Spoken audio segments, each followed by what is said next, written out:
My name is Shaun Kenney. I appreciate the introduction. I am an elected official. Don't hold that against me. If you were to find Fluvanna County on a map, if you were to take a look at the state of Virginia and point your finger straight at the center of it, that's about where Fluvanna County is. It's right next to Charlottesville. It's about maybe a half hour outside of it along 64. It is not a very large county. It is not the center of the universe, although many folks in Fluvanna will probably tell you that it is. But it's a good place to raise kids, and it's a good place to work and live and all that fun stuff. So there's my little pitch for my patch of paradise in the middle of nowhere. What I'm here to talk to you today about, at least, is at least my experiences with being a Catholic in public life. It is not an easy experience nowadays, as many of you can probably imagine. Being a Catholic in public life nowadays is a lot more difficult than what it used to be. It used to be that the gold standard is that you could go ahead and live an authentic faith, and really when it came to matters of governance, that the issues really didn't revolve around some of the core things that Catholics believe. It was really about how to make the ship of state work. But over the last 40 to 50 years, as government has somewhat expanded, the role of Catholics in public life has been introduced into something very different. And as some issues, at least in the context of government, have begun to sort of impose themselves on Catholics in public life, you've seen several very different reactions from Catholics in general.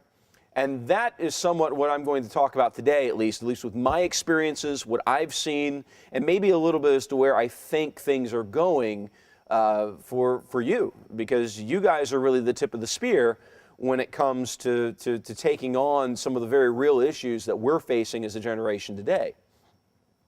Everybody has a general idea of who Jack Kennedy is, yes? Okay. I won't ask for your opinion of Jack Kennedy.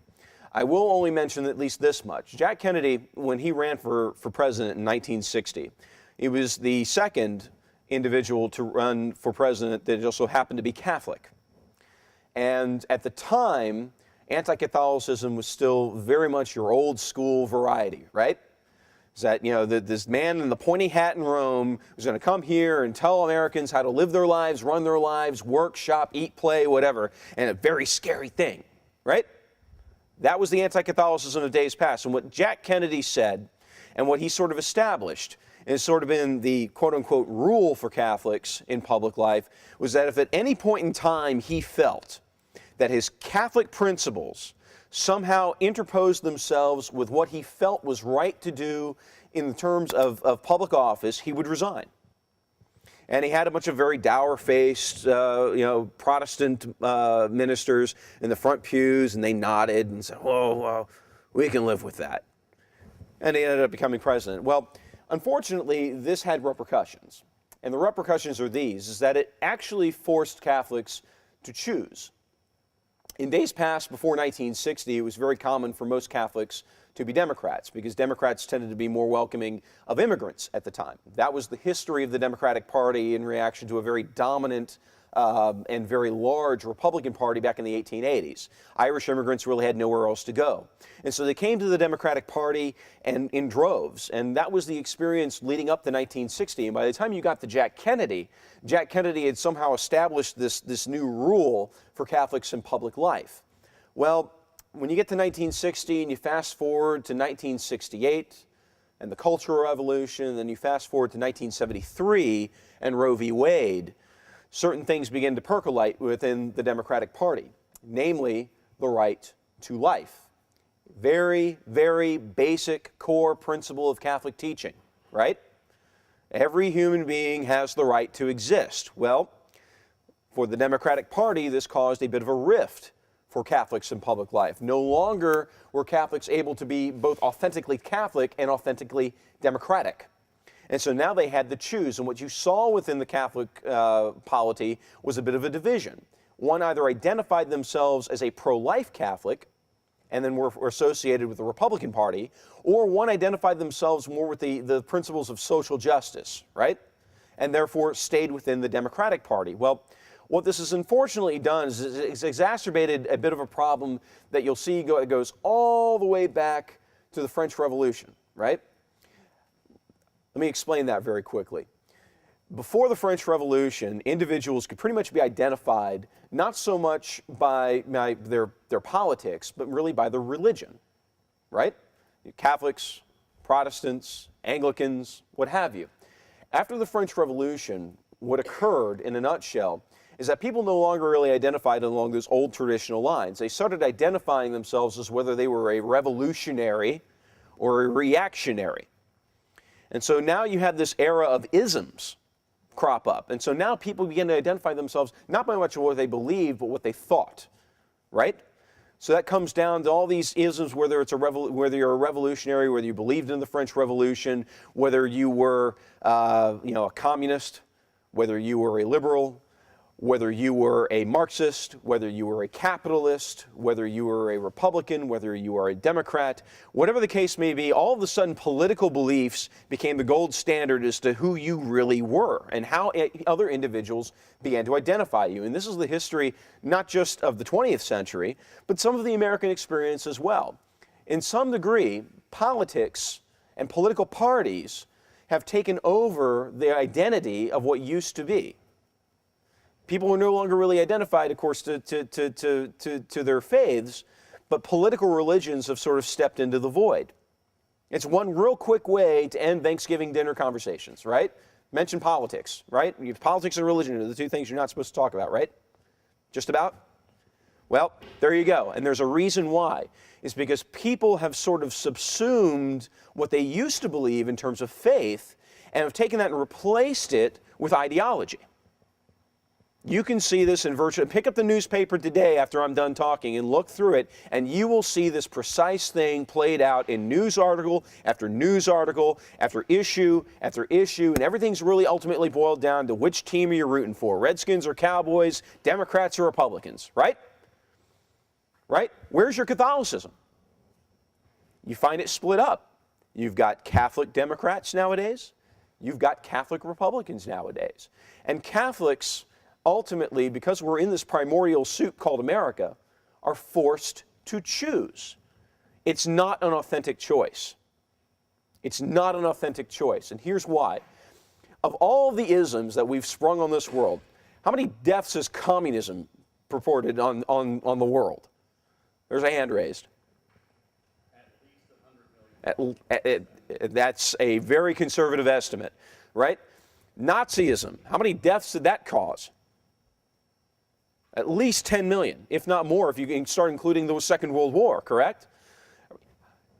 Of all these secular religions that sort of impose themselves on us, right? Because that's what mass culture demands of us, from one degree to another, right? They don't have any validity to sit at the table unless we allow them to have that validity by not proposing an alternative. Am I right? If you allow for them to go ahead and sort of think for you, if that makes any sense, to think for your faith, to believe something that you don't necessarily believe and just leave that void open, then what ultimately happens is that it waters down who you are as a Catholic. So at the end of the day, the choice that you have to make, at least in terms of being a Catholic, not just as a voter, but maybe a Catholic in public life, is whether or not you're willing to stand up for your own faith and place that first and foremost. And let me tell you, it's a very difficult thing to do. It's not easy to do this in public life, and there's a couple of reasons. One, whenever you mention any kind of religious belief in the public square, what happens? You're an extremist. You're an ideologue. You don't believe what the rest of the world believes. Somehow that when you mention God, somehow you forfeited your brain at the door and all of a sudden you just don't have a place at the secular table, right? Wrong. Shouldn't be that way. Shouldn't be that way. The question you get to ask back is what entitles any kind of these, any ism, whether it's conservatism, progressivism, Democrat, Republican, whatever the ideology is, there's nothing intrinsic in that earns a right to live rent-free in your brain. They don't have that right. And secondly, there's nothing involved in that ideology that somehow trumps your faith as a way of living, as a code. Now, it's not to say that Catholicism should be boiled down to a political ideology, right? It's not. It most certainly is not. It's a faith. It's something we believe. It's something we live. right? Jesus Christ did not die for the Democratic or Republican Party. Did he not? I don't think so. But it does mean that there are certain things about being a Catholic in public life that you don't have to forfeit, that you don't have to water it down with political ideology, that you don't have to water it down by whatever's going on in the newspaper, that you don't have to water it down with anything else in this world other than your own conscience. And that's it. That's it. It's very easy. And people will often say, well, you know, it's kind of hard to be a Catholic in public life because neither one of the political parties really reflect what I believe. Well, that's true. That's true. But it's not difficult, really, to be a Catholic in public life. And I'll tell you a couple of reasons why. One, it's very easy to walk into a room and profess what you believe. It's very easy to do that without having to water it down to whatever the wind's blowing at that particular time. It's very easy to do that. Catholics have that advantage. And it's a voice that needs to be heard in the public square today. Second, political parties often governed by polls. What the Republican Party and the Democratic Party believe today is not what they believed 10 years ago. And it's not what they believed 10 years before that. And it's not what they believed 50 years before that. The great thing about Catholicism is that we know exactly what we believe, and we've believed the very same things for at least 2,000 years. More if you go back into the Jewish tradition. There's this continuity, a logical continuity that gives one a foundation for public life and a foundation for good governance, in a sense, that no other ism, political ideology, really can claim. That's a strength. That's a huge strength. And it's something that Catholics often forfeit for political expediency. That's a shame. That's a shame. A couple things to remember, at least, and I'll share these experiences with you very briefly. I'm, of course, married. I have not just 1, 2, 3, I have 6 kids. Who whistled? Come on now. 6 kids. They're fantastic. We wouldn't have so many if they weren't such great kids. That's the bottom line right there. I can't tell you how many times I've had people tug me by the arm and say, oh my gosh, how do you do it with 6 kids? I can't imagine that. That's I'm Catholic, for crying out loud. I mean, this is what we do. I mean, these are 6 of the most awesome things that have ever happened to me in my entire life. And they just kind of shake their head like, I'm so sorry. It's like, no. That's not the point. That's not the point. There's a couple other things to do as well. It's like, can you be somewhere on a Sunday morning? Well, no, I can't do that because I've got to be at Mass. And then I go ahead and I help at the church afterwards. Well, that kind of tugs at folks, because nowadays Sunday isn't exactly as sacred as it used to be.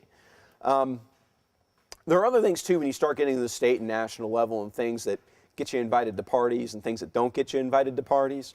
For instance, when you take several positions with the Catholic faith, especially as it comes down to the right to life, Catholics have a duty to be unapologetically pro-life. Unapologetically pro-life. There are no exceptions. There are no compromises. There are no excuses. It's what we believe, right? Not everyone shares that. And they will call you all sorts of names for saying this. They will call you extremists. They will call you out of the mainstream. I don't understand how those labels really work. When 1 in 4 Americans are Catholic and at least ideally believe what you believe as Catholics, then that's not exactly a outside of the mainstream position to think that every single human life is sacred. But you will be convinced otherwise by 3 out of 4 other Americans or some fellow Catholics, as a matter of fact, that have somehow compromised their principles for some form of either social acceptance or political expediency. On the flip side of this, you will have certain individuals put pressure on you, at least when it comes to the concepts of social justice. Now, I'm not of the stripe of Republican or conservative or whatever that rejects social justice as a whole. You'll find that there's quite a war being waged on social justice today. Now, it's important to remember that each and every single precept of social justice stems from the right to life. John Paul II was very, very, very clear on this in Centennial Annus. You cannot have social justice without the right to life, right? Yes. Okay? So everything else stems from that. That includes a preferential treatment for the poor. That includes everything that you would find in the Beatitudes, right? It is not always acceptable for certain members on the right to embrace those things. Those are things that are somehow controlled by the market. Those are some things that are somehow set aside, that the market will just go ahead and take care of these things, and you don't have to worry about that, because that's not really the role of any kind of government. It's not to create a just society. It's just to allow the framework to exist so that a just society can perpetuate itself. That's not exactly the Catholic tradition. The Catholic tradition does teach a thing about the common good, not the greatest good, as some authors would put it. There's a bit of a debate here and there as to how Catholics should go ahead and I'll get to this in a little bit, about how Catholics should go ahead and treat themselves in public life, as to whether they should go for the common good or the greatest good possible and leave the rest for collateral damage. Not the case. You should be doing everything humanly possible to try to create the best society to allow people to choose the right. That's basic Thomistic theology, right? Okay. Not everyone agrees with that. Not everyone agrees with that. There's a big difference between being a Catholic in the Republican Party and being a Republican that also happens to be Catholic. Big difference in that. And so being the voice that kind of stands up no matter what the issue, no matter whether it's a Republican that's arguing maybe something that's in the antithesis of your faith, or a Democrat that's arguing something that's absolutely diametrically opposed to your faith, and however that mixes and matches, those are things that you have to be somewhat sensitive to, because neither party, no ideology really has it quite right. I want to touch real quick on this idea of greatest good, common good. When you make decisions, obviously we don't live in a perfect world, right? Do we? No, he says. Okay. So we don't live in a perfect world.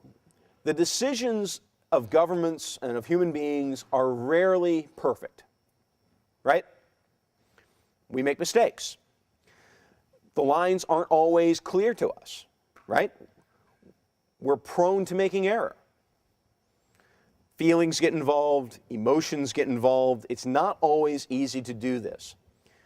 And so what inevitably happens is that discussion occurs, and Catholics as a whole, and you'll find this if you ever start seriously taking up history and the role of Catholic political parties in Europe, in the United States, or whatever the case may be, but they start getting squeamish, and we start kind of squirming in our chairs a little bit and say, well, maybe we should squish.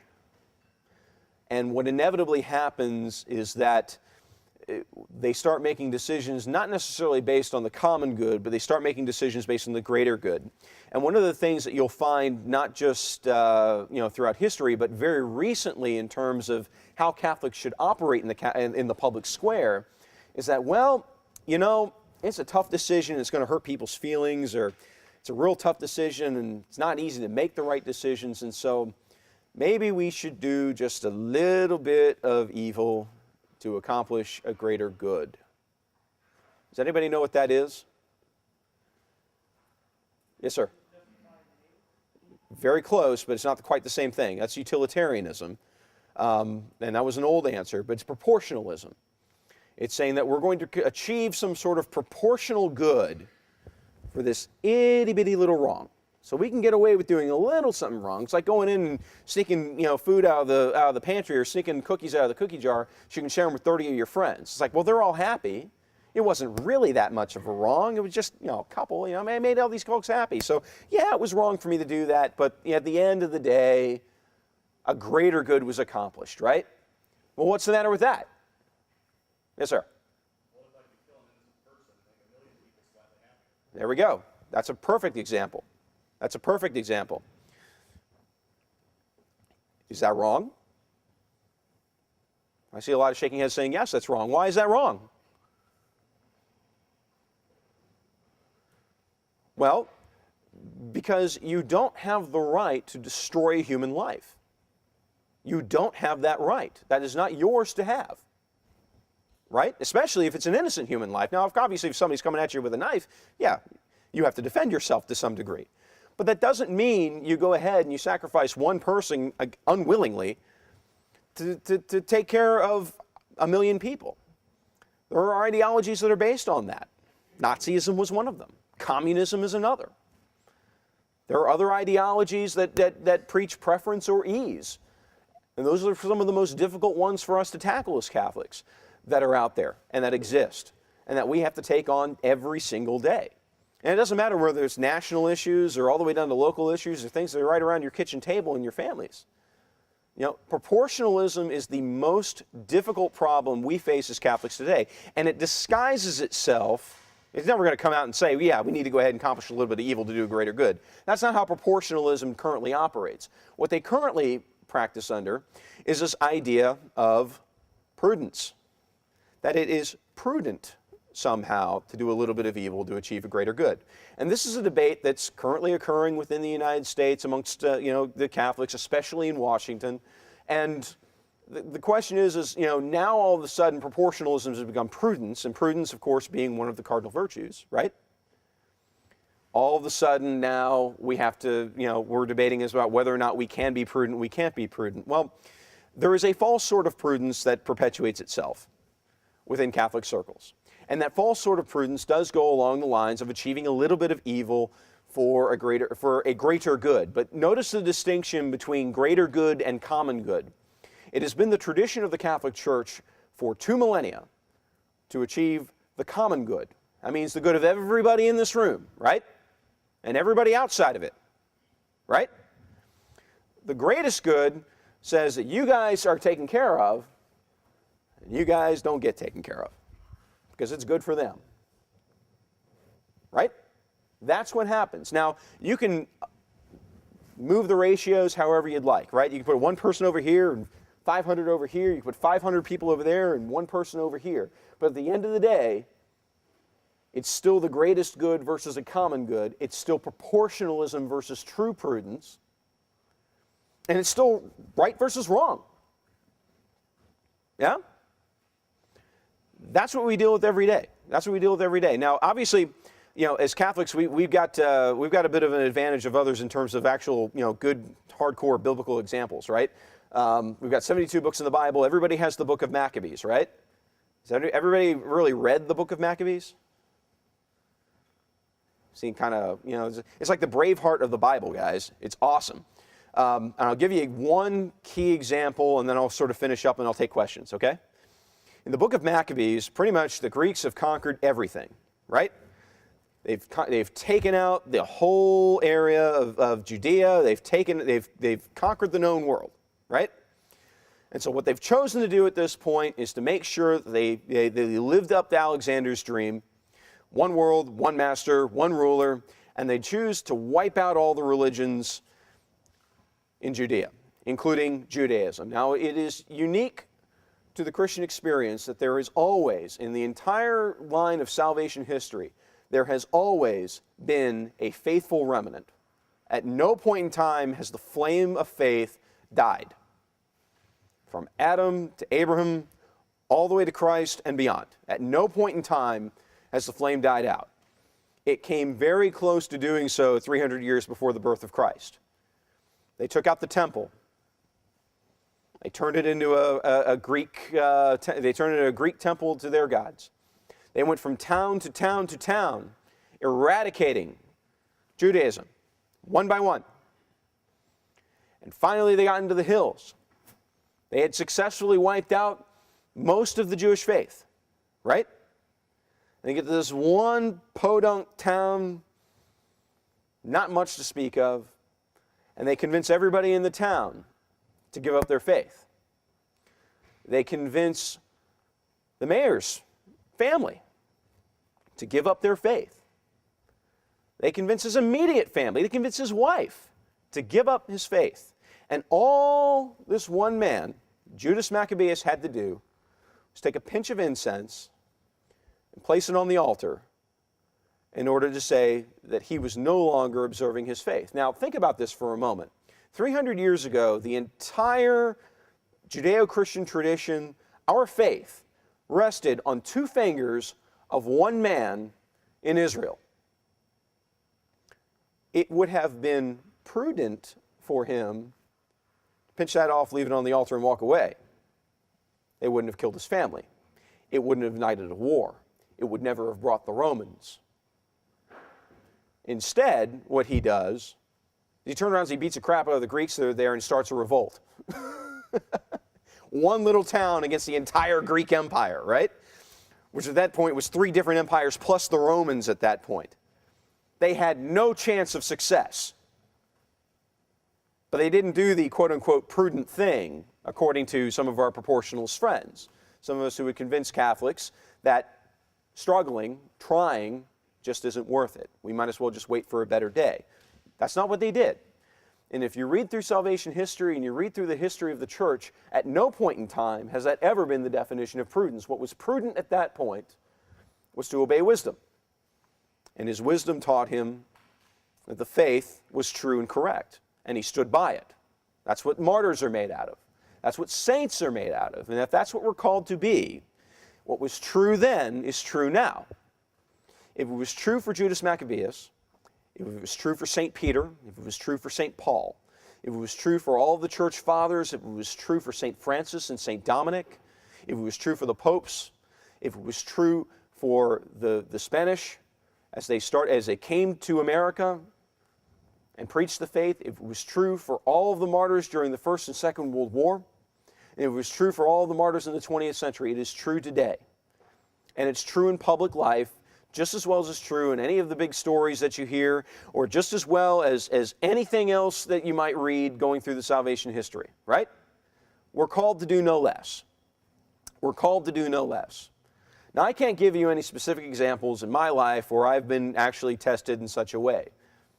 I can tell you that, as a Catholic, I have been persuaded one way or another to take certain positions that I don't necessarily agree with. You don't do that. And it costs you politically. But at the end of the day, people respect you for what you believe and what you're willing to stand by rather than what you're willing to cave into. And that's a lesson that a lot of folks twice my age still haven't learned. You have an opportunity here, at least, in this environment, to learn that, not just to learn it and just live it yourself and be a good example, but to carry that forward yourselves. To teach others the same way, to live your life as a Catholic and not do it in a spirit of compromise, but do it in a spirit of truth. Right? That's a unique gift. Not everyone gets to live their life this way. Most folks live their life compromising everything they believe, and they turn out miserable for it. But as Catholics, we have the advantage not just of knowing what we believe to be true as true, but we also have the advantage of knowing that what we believe endures. And just as Judas Maccabeus, literally, his entire faith is pinched right there between his fingers, right? Yours is as well. Yours is as well. And you will be facing, at least in terms, not just public life, but even private life, opportunities to let go.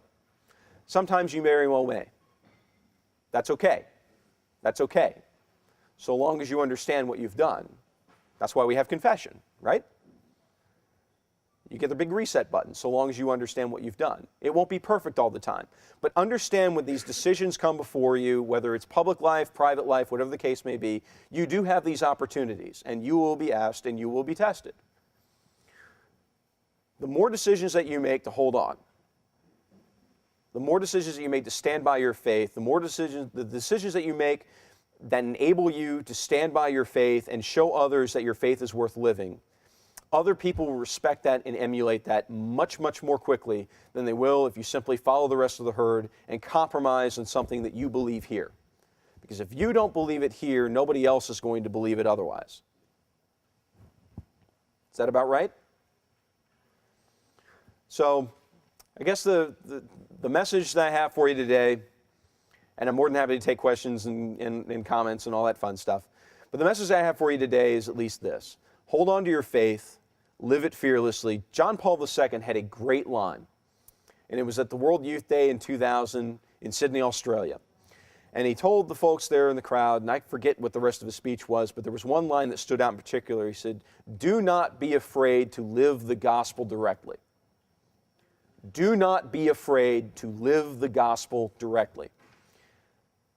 That's a powerful charge. It sounds awful simple. It struck me like a thunderbolt when I heard it because that makes sense. That makes total sense.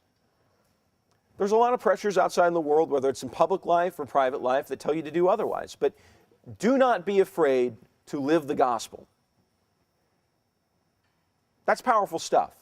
And if we're not afraid to live our gospel, if we're willing to stand by our faith through thick or thin, if we're willing to live that in public life and in private life, that will ask others to question their own beliefs as they've submitted to whatever political ideologies or isms that are fashionable of the day. And when they reconsider their beliefs, they will continue to come back to the one thing that has always endured, and that has been the faith which Jesus Christ passed on to the Catholic Church and has endured for two millennia. So that's the lamp of faith that you guys carry. It's not fun. It won't always be fun. I think it's fun. I'm a bit of a crusader in that regard. I love taking it on. But the harder you hold on to your faith, or at least the more intelligently you hold on to your faith, the more you believe that and the more you're willing to practice that in public life, the sooner this world changes for the better. And the less we have to answer these questions as to whether or not we have to accomplish a little bit of evil to do a little bit of good, we can just go ahead and do right and be right and accomplish the right. That's all it is. No science.